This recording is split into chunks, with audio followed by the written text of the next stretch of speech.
부르심이라는 제목으로 함께 말씀을 나누겠습니다. 여기 1절에 보면 너희가 부르심을 받은 이래, 부르심이라는 단어가 나옵니다.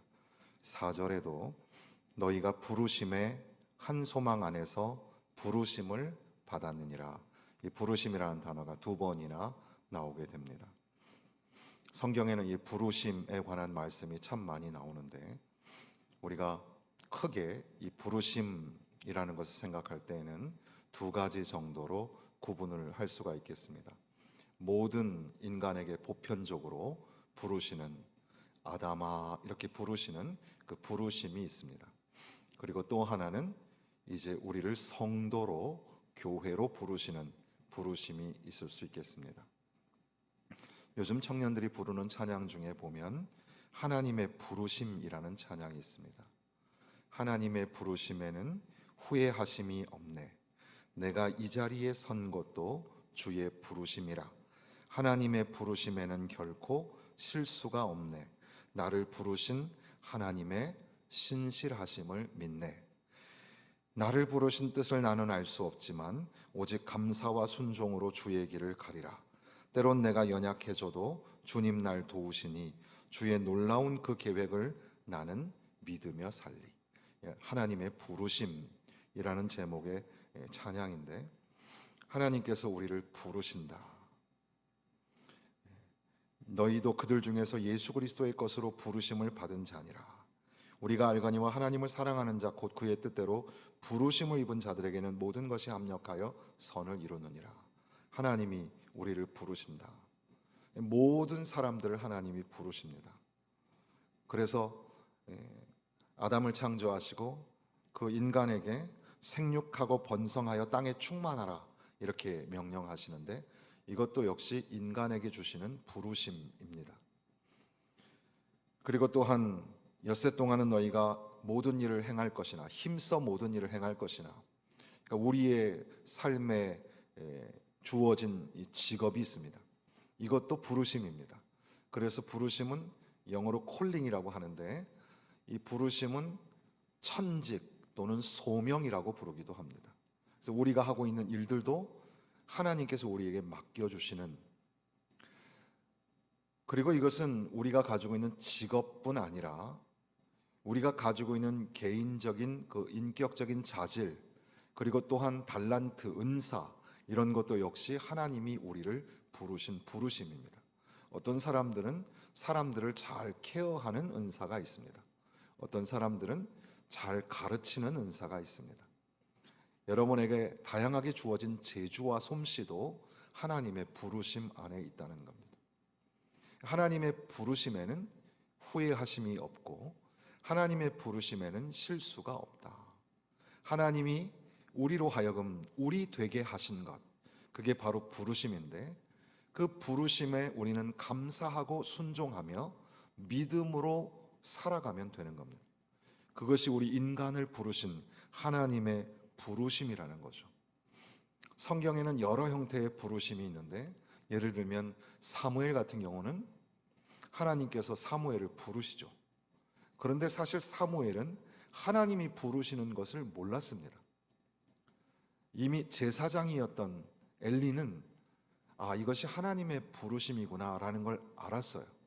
비록 그가 영적으로 흐려진 상태이고 하나님의 심판의 직면에 있지만, 그럼에도 불구하고 사무엘에게 하나님이 부르시는 것이다 라고 가르쳐 주죠. 그러니까 이 부르심이라는 것도 배워야 하는 겁니다. 그래서 교회가 참 중요하고 교육이 참 중요합니다. 말씀을 통해서 하나님이 우리를 어떻게 부르시는가, 이것을 배우고 그 가운데 경험하게 되는 거죠. 사무엘은 그렇게 하나님의 부르심 앞에 서게 된 겁니다. 때로는 부르심은 매우 곤혹스러운 거일지도 모릅니다. 왜냐하면 엘리 제사장의 가문이 멸망하게 될 것을 예언하는 말씀을 사무엘은 들어야 했기 때문에 그렇습니다. 때로는 우리가 하나님의 부르심을 받을 때 그 부르심이 우리의 생각에는 감당이 안 되는 것처럼 보이기도 합니다. 그럼에도 불구하고 하나님의 부르심에는 후회하심이 없으시다.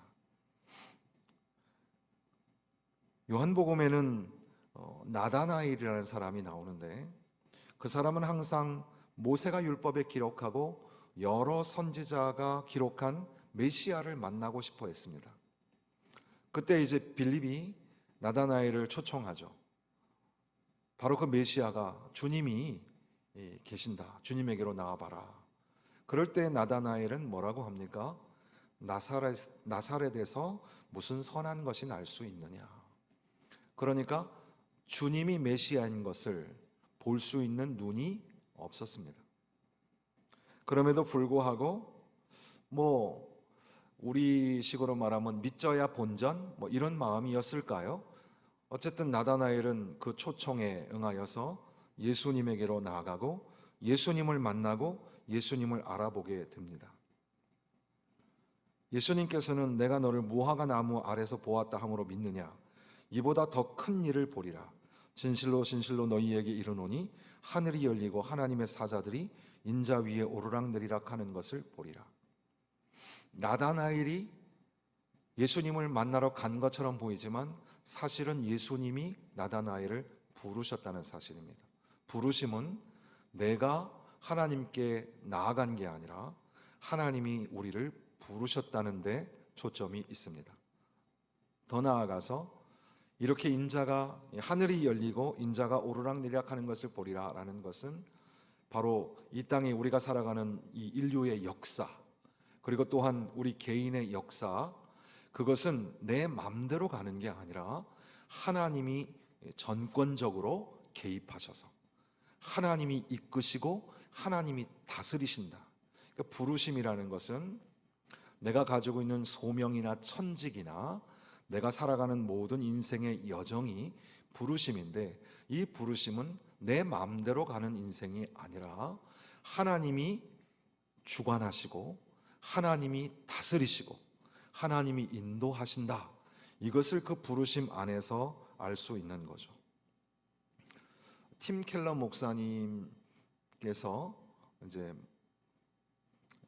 우리 현대 교회에 많은 영향을 끼치고 최근에 하늘나라 가셨지만, 그분 때문에 이제는 팀 켈러 목사님의 스승이었던 에드문드 클라우니라는 목사님에 대해서 사람들이 관심을 갖고 그분의 책을 또 찾아보기도 하는데, 그분이 아주 오래전에 쓴 책의 제목이 Called to Ministry라는 책인데, 어떻게 보면 사역의 부르심 또는 간단하게 부르심이라고 번역할 수 있겠습니다. 그 책에서 하나님은 우리를 개인적으로 부르시고 하나님은 또한 교회적으로 부르신다.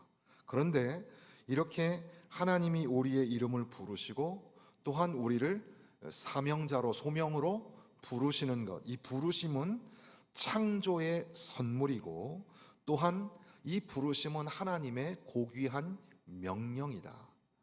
그러니까 부르심은 선물이요, 부르심은 명령이다. 이런 말로 압축을 할 수 있겠습니다. 그러니까 우리는 일반적으로 부르심이라는 걸 생각할 때 지금 쭉 말씀드린 것처럼 하나님이 우리를 인간으로 이 땅에 보내셔서 살게 하시는 모든 것이 부르심이고, 이것은 하나님의 창조의 섭리 안에 있으며 하나님이 이 땅에 생육하고 번성하라 하시는 그 창조 명령, 문화 명령에서부터 우리가 가지고 있는 직업과 우리의 인생 전역에 걸쳐 있는 그 모든 일들을 감당할 때 하나님이 먼저 우리를 부르셨고 하나님이 우리를 다스리시며 인도하시는 가운데에 하나님이 우리에게 주신 특별한 선물이고 하나님이 우리에게 주신 명령이라는 사실, 이것이 우리가 가져야 할 소명의식, 부르심의 생각입니다. 조금 더 나가서 기독교인의 책이긴 하지만 일반 사람들이 많이 읽는 책 중에 소명이라는 책이 있습니다. 오스 기니스라는 사람이 쓴 책인데, 그 소명이라는 책에도 보면 소명은 우리를 더 깊은 곳으로 끌고 가는데 우리가 마땅히 되어야 할 존재가 되도록 격려한다. 소명을 알고 소명을 깨달을 때 진짜 우리가 어떤 존재인가를 알 수 있게 된다는 겁니다. 그러면서 달란트 비유와 문화의 비유를 통해서 소명이 뭔가를 네 개로 압축하는데, 소명은 섬김으로의 부르심이다. 하나님은 우리를 왜 부르셨는가? 우리로 하여금 섬기라고 부르셨다는 사실입니다. 은사를 통해서 섬기라는 거죠. 둘째로 소명은 청지기 적직을 의미하는 것이다. 하나님은 우리로 하여금 우리에게 주어진 달란트를 관리하는 그런 은사를 부여하셨다는 사실이죠. 셋째로 소명은 모험적 기업가 정신을 의미한다. 그렇게 설명하기도 했습니다. 우리가 받은 것을 하나님의 영광을 위하여, 이웃의 필요를 위하여 증식시켜야 한다. 그러니까 우리가 사업가 정신을 가지고 이 사업이 잘 돼야 하는 이유는 우리에게 소명이 있기 때문인데, 이 소명은 이웃을 위하여, 하나님 나라를 위하여 성장해야 한다는 그런 소명이 있어야 하는 겁니다. 그러니까 우리가 사업을 하시는 분들이 사업이 잘 될 수 있도록 축복하고 기도해 주어야 합니다. 그 사업을 통하여 하나님 나라 위하여, 이웃과 인류를 위하여 크게 쓰임 받을 수 있도록 성장하는 그런 소명이 있다는 거죠. 그리고 또한 더 나아가서 네 번째는 소명은 책임을 수반하게 된다는 겁니다. 하나님께서는 당신께서 우리에게 주신 것으로 우리가 무엇을 했는지에 대하여 어느 날 회개하실 것이다, 계산하실 것이다, 이런 의미가 되겠습니다. 그러면서 우리에게는 프라이머리 콜과 세컨더리 콜이 있다고 얘기했는데, 1차적 부르심이라는 것은 우리가 예수님을 알고 예수님 안에서 서로 신뢰하며 사랑하며 원수도 용서하고 또 다른 사람들에게로 나아가도록 하나님이 우리를 부르셨다는 것이며, 두 번째 부르심이라는 것은 선천적으로 우리가 가지고 있는 그런 은사들, 그런 것들이 우리에게 주신 부르심이라고 그렇게 설명을 합니다. 그러니까 우리가 가지고 있는 달란트, 또는 여기 7절에 가면 은혜라는 말이 나오는데, 카리스 또는 카리스마타, 은사라는 말, 이것이 그저 내가 소유하고 나만 그걸 누리고 사는 게 아니라 다른 사람에게 선한 영향력을 끼치기 위해서 우리에게 주신 은사, 소명, 부르심을 위하여서 우리에게 주신 은사라는 사실을 우리는 잊지 말아야 하는 겁니다. 그런데 이 부르심에 관한 이야기를 할 때는 이제 지금 우리가 읽고 있는 이 말씀의 이 부르심, 그러니까 오늘 우리를 예수 그리스도 안에서 성도로 부르시고 예수 그리스도 안에서 교회로 부르셨다는 그 부르심을 생각해야 합니다. 그러니까 우리는 한 인간으로서의 부르심뿐 아니라 교회적 부르심을 꼭 기억해야 합니다. 성경에는 이 교회적 부르심에 지대한 관심을 가지고 있습니다. 그러니까 오늘 우리 청년들이 앞서 그런 찬양을 불렀죠. 그리고 또 부르신 곳에서 나는 예배하네, 그런 찬양도 부르잖아요. 그런데 그 부르심에 관하여서 그들이 가지고 있는 감성적인 분위기는 지극히 개인적인 것 같아요. 오늘 우리 청년들에게 굉장히 중요한 것은 교회적 마인드가 필요한데, 그걸 오늘 우리가 다음 세대에게 계승해야 할 텐데 이게 참 어려운 과제인 것 같습니다. 주님께서는 우리를 성도로 부르셨고 우리를 교회로 부르셨다. 이것이 지금 1장부터 4장의 1절부터 쭉 나오는 말씀이 되겠습니다. 하나님이 우리를 부르신 그 부르심 일에 합당하게 행하라, 이렇게 말씀하시는 겁니다. 그리고 4절에도 부르심의 한 소망 안에서 너희가 부르심을 받았느니라. 한 소망이라는 부르심 안에서 너희가 부르심을 받았다. 여기 부르심이라는 단어가 사실 헬라어로 보면 좀 복잡한 게, 사실은 너희를 권하노니라는 말이 있잖아요. 이 권하노니라는 말도 파라칼레오, 칼레오가 부르다인데 파라칼레오라는 말이에요. 이것도 사실은 부르다잖아요. 그리고 뒤에 나와 있는 부르심도 헬라어의 다른 칼레오에서 나온 다른 단어들이 붙어 있어요. 그러니까 파라칼레오는 옆에서 부르다라는 말인데, 옆에서 부르다라는 말이 권면하다, 요청하다, 당부하고 명령하다 이런 의미거든요. 하나님이 우리를 부르셔서 우리로 하여금 당부하고 부탁하고 명령하신 부르심이 있다는 겁니다. 그 부르심을 우리가 잘 생각해야 하는 거죠. 그 부르심은 보편적 교회의 일치성이라고 할 수 있겠는데, 여기에 보면 성령이 하나 되게 하신 것을 힘써 지키라 그랬습니다. 하나됨, 부르심의 그 내용이 뭐냐 하면 하나됨이라는 사실입니다. 몸이 하나고 성령이 하나고 부르심의 한 소망이고 주도 하나고 주도 한 분이고 믿음도 하나고 세례도 하나고 하나님도 한 분이시니 만유를 다스리시고 만유에 계시고 만유를 통일하시는 분이 한 분이시다. 바로 그것이 교회가, 그러니까 모든 공교회가 동일하게 가지고 있는 부르심, 소명이라는 사실이죠. 그러니까 교회는 교회끼리도 하나가 되어야 합니다. 교회의 연합과 일치가 필요하겠죠. 그러나 교회 내부 안에서 성도들이 서로 성령이 하나 되게 하신 것을 힘써 지켜야 한다는 사실입니다. 힘써 지켜라. 이게 교회를 향하여 부르신 소명이에요. 우리가 가지고 있는 천직, 우리가 가지고 있는 어떤 소명, 이것처럼 교회를 향하여 부르신 그 부르심이 뭐냐? 하나 되어라. 하나 되는 일에 힘을 다해라. 이런 말씀입니다. 그러니까 교회가 하나 되지 않는 것, 성령이 근심하시는 것이고 하나님의 마음을 아프게 하는 일입니다.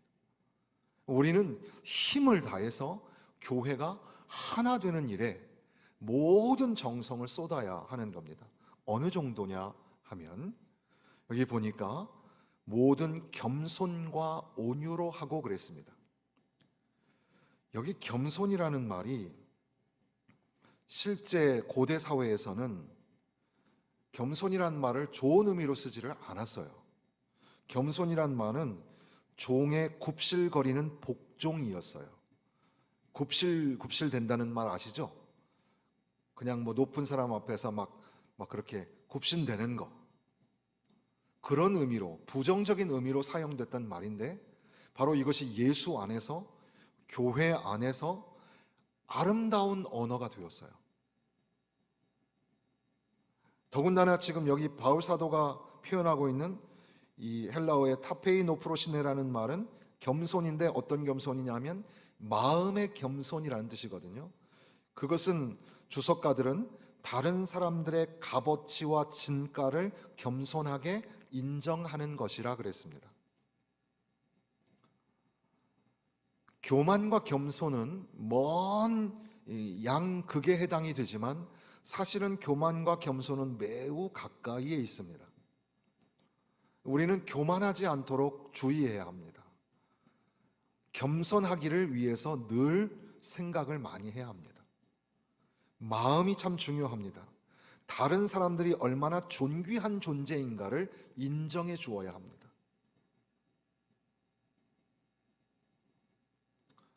여기 온유란 말은 또 어떻습니까?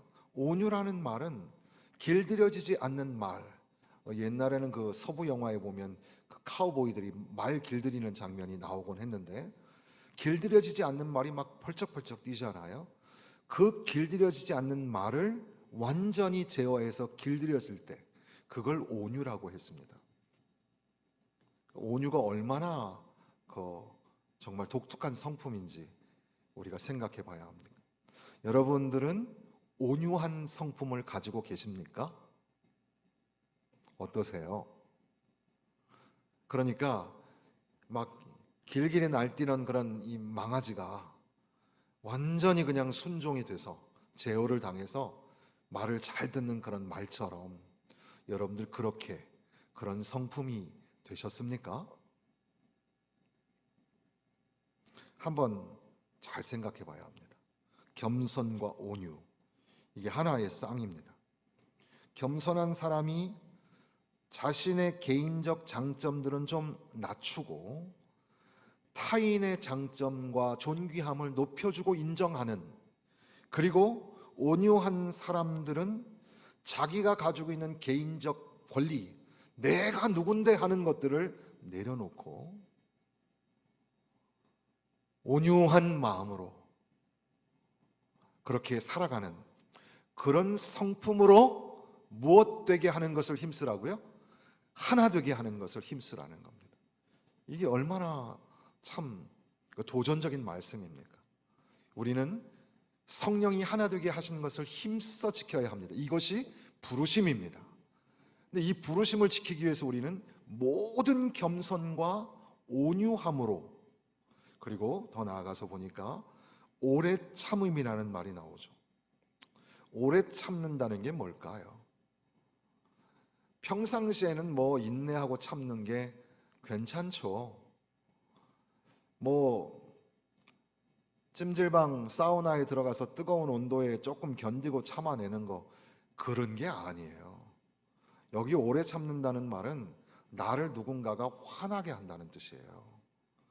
나를 누군가가 속상하게 하고 화나게 할 때 그때 참을 수 있냐, 이런 말입니다. 서로 용납하라는 말씀은 뭘까요? 서로 용서하는 거 참 귀한 일이고 우리도 다 잘 아는 말이잖아요. 그런데 이 서로 용납하라는 말은 그 상대방이 용서받지 못할 만큼 그런 상태에 있는 거예요. 도저히 내 상식으로는 생각으로는 용서가 안 되는 거예요. 그런데 용서하라는 겁니다. 서로 용납하라. 그렇게 힘써서 하나됨을 지키라는 말이죠. 이게 참 어렵고도 힘든 도전의 말씀들입니다. 이것이 우리를 향하신 부르심이다. 그런데 결국 이렇게 하나님이 우리로 하여금 하나가 되게 부르시는 그 목적이 4장 전체에 걸쳐서 어떻게 보면 에베소서 전체가 부르심에 관한 그런 주제로 설명을 쭉 할 수가 있겠는데, 오늘 교회가 교회되는 것은 12절 말씀, 4장 12절 말씀이 참 중요합니다. 교회의 사명 구절이라고 할 수 있겠는데, 이는 성도를 온전하게 하며 봉사의 일을 하게 하며 그리스도의 몸을 세우려 하심이라. 성도를 온전하게 하는 것, 온전하다라는 말은 온전한 사람, 그 다음 절에 보면 장성한 분량, 그리고 잘할지라라는 말 속에서 교회가 그리스도 안에서 한 몸을 이루고 있는 한 지체이고, 이것이 성장하고 성숙하고 자라나는 온전한 또는 장성한 분량에 이를 때까지 자라나야 한다는, 그러니까 교회의 사명은 성숙하고 성장해야 하는 거죠. 그러니까 교회는 자라나야 합니다. 70년 연수를 자랑할 것이 없어요. 그만큼 여러분들이 성숙해졌는가가 굉장히 중요합니다. 자라나야 하는데 계속 어린아이 같이, 어린아이는 자꾸 자기만 봐달라고 하잖아요. 성숙한 성도들은 타인을 배려하고 다른 사람들을 돌보는, 그래서 서로 함께 지어져 가야 하는데, 그래서 여기 보면 지어져 가느니라 라는 말씀이 이미 전장에서 2장 끝에 보면 성령 안에서 하나님이 거하실 처소가 되기 위하여 그리스도 예수 안에서 함께 지어져 가느니라 그랬는데, 여기서는 그리스도의 몸을 세우려 하심이라 말씀합니다.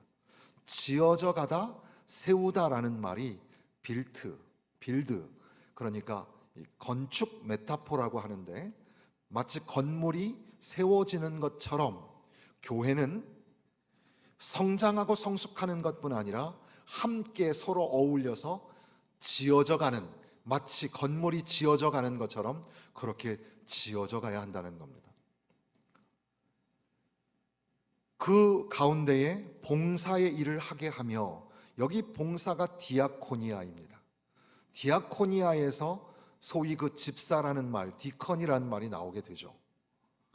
봉사의 일을, 이 봉사라는 말은 다른 번역으로 말하면 섬김이라고 할 수 있습니다. 섬김을 통하여 교회가 자라나고, 섬김을 통하여 교회가 지어져 가고 세워져 가야 하는 그런 부르심을 말씀하시는 겁니다. 다양한 사람들이 교회 안에 있습니다. 어떤 사람은 사도로, 어떤 사람은 선지자로, 어떤 사람은 복음 전하는 자로, 어떤 사람은 목사와 교사로. 그런데 다양한 모든 사람들이 함께 어우러져 자라나고 지어져 가는 것, 이것이 하나됨이고, 이것이 또한 교회를 향하신 부르심이라는 사실입니다. 사실 그리스도의 몸을 세우다라는 말, 또는 충만한 데까지 이르리니, 여기 이르다라는 말이 주님을 만나다라는 말과 의미적으로 우리가 이해를 할 수 있습니다.